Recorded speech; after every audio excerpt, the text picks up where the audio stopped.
Good morning, students. So today we will discuss about light as an abiotic factor. So light, all of you know that light is very important for the growth of plants because plants can prepare food or photosynthesize in the presence of light. If there is no light, then plants they cannot prepare food. And all the animals they are dependent on plants for getting the food. Small plants they are adapted to photosynthesize under low light conditions. You have seen that the small plants, small herbs which are growing under big tree, they are also able to prepare the food even in low light intensity because they are using the light which can pass through the canopy or branches of tall tree. So they are getting low amount of light, but that low amount of the light, so that is also sufficient for them to photosynthesize. So what are the importance of lights in plant and the animal life? You get question in board exams. So for the plants it is important for the process of photosynthesis, for the preparation of the food and also for flowering.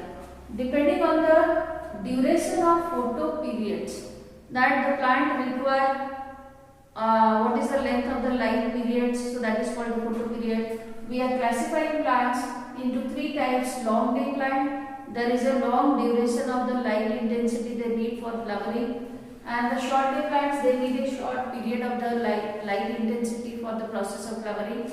And the day neutral plants, so there is no role of the light, even if in the short or the long duration of the light they can produce flowers. So in case of the plant they are necessary for the preparation of the food and for flowering. Whereas in case of the animals, the light is required for foraging. Foraging means to eat food. So you can see that there are different types of the animals. Some animals they are coming out during the daytime for taking the food. Some animals which are nocturnal, for example cockroach, you have seen that they come out during the night. So for the foraging habit also there is dependence, they are depending on the light, and for the reproductive function also. Some organisms, some animals they can reproduce during the daytime, some they can reproduce at the night.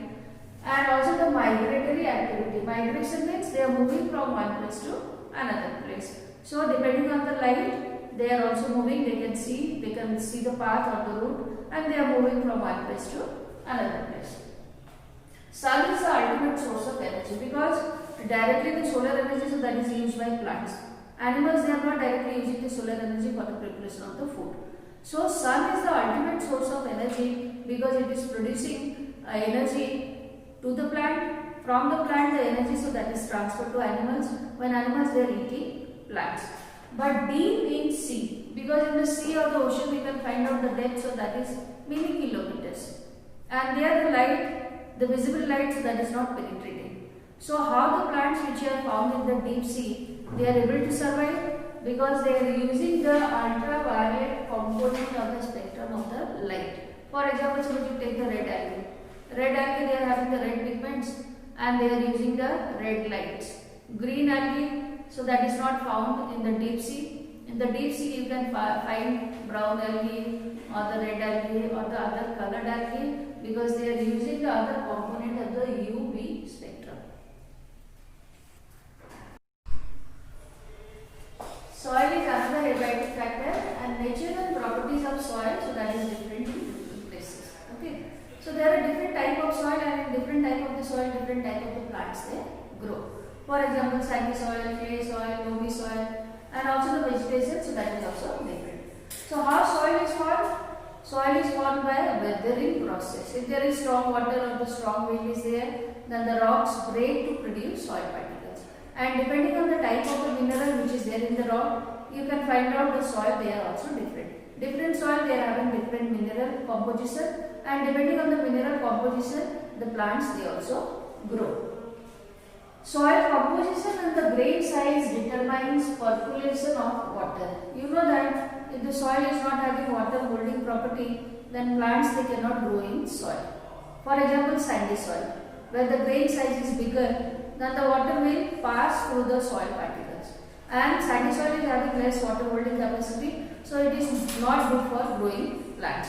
But clay soil or the loamy soil, where the soil particles they are very small in the size, there the space in between soil particle Now in that space you can see water is there, capillary water is there, and that capillary water, so that is absorbed with the help of the root of the plants. So the pH, mineral composition and the topography determine any particular vegetation, and depending on what kind of the plant is growing in that area, that type of the animals they are also found. Because the animals who are dependent on plants, herbivores, they eat some particular plants. All animals, they do not eat all kinds of the plants. So depending on the type of the plant which is growing in that area, type of animal they also found in that particular area. Next concept is responses to abiotic factor. So the organism, they are responding to abiotic factor, and either the organism they are able to maintain a constant internal environment or they are not able to maintain. So those organisms who are not able to maintain a constant internal environment, they are called conformer. So according to changes which are taking place in the environment, there are changes in the organism also. So 99% of the plant and the animals, they are conformer.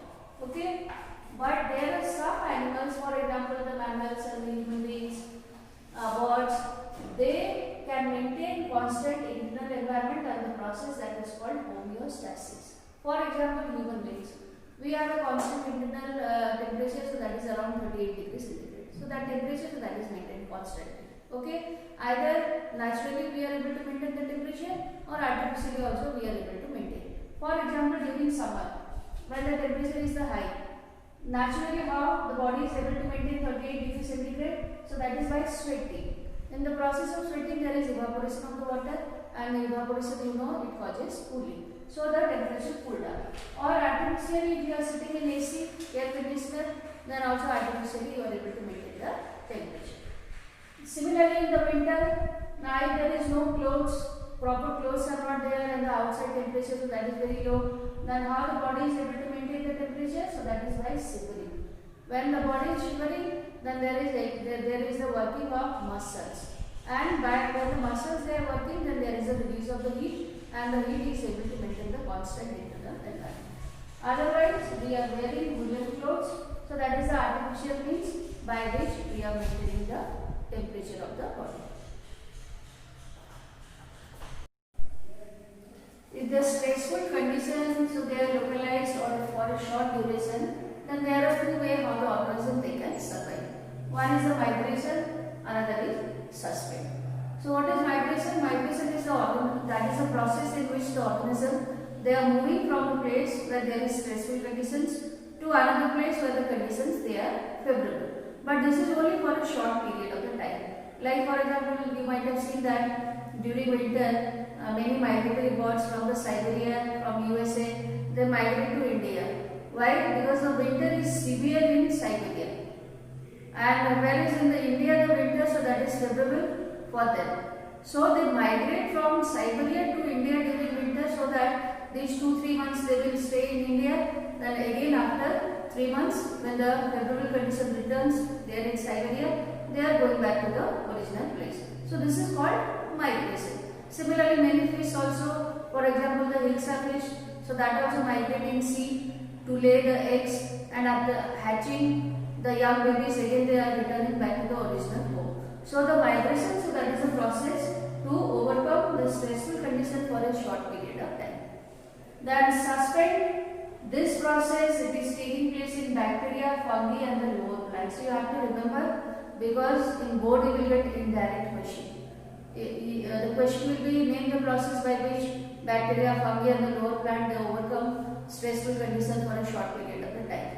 Then you have to write down suspend and you have to explain the process. Okay. So how they are able to survive? Because they are producing thick-walled resistant spores. Because the spores, so that is the way how they can reproduce asexually. And around the spore you can find out there is a thick wall is there, and the wall is resistant. So the whole unfavorable conditions they are remaining inactive. Again, when the favorable condition is returning, the spore wall will break, and then the organism will germinate to produce. Then the spore can germinate to produce new organism. Similarly, in the high plants, there are vegetative propagules are there. For example, suppose you take potato or the bulb or the rhizome. These are all the vegetative propagules which can overcome the unfavorable conditions. Again, when the favorable condition is returning or the proper season is returning, and if you sow these propagule in soil, then new plant will develop from them. Similarly, many animals you can see that they are either hibernating or estivating. So the hibernation, that is called winter sleep. For example, frog. During winter, frog is going inside the hole, and the whole winter the frog is remaining there, and the body activity is becoming slow down. So whatever reserve food they are having, so that they are using, and they are surviving during the unfavorable conditions. Similarly, the estivation, so that is called summer sleep. During summer, when the scorching summer is there, the temperature is very high outside, so that time also the frog is entering into the hole, and that is called summer sleep. Similarly, the diapause, so that is the mechanism of the process which is found in zooplankton, and it is a stage of suspended development. The development, so that is slow, that is suspended, and when the development will be slow, then the organism needs less amount of the energy, and they can overcome the whole unfavorable period, and again when the favorable condition is returning, then they can germinate to produce new organism.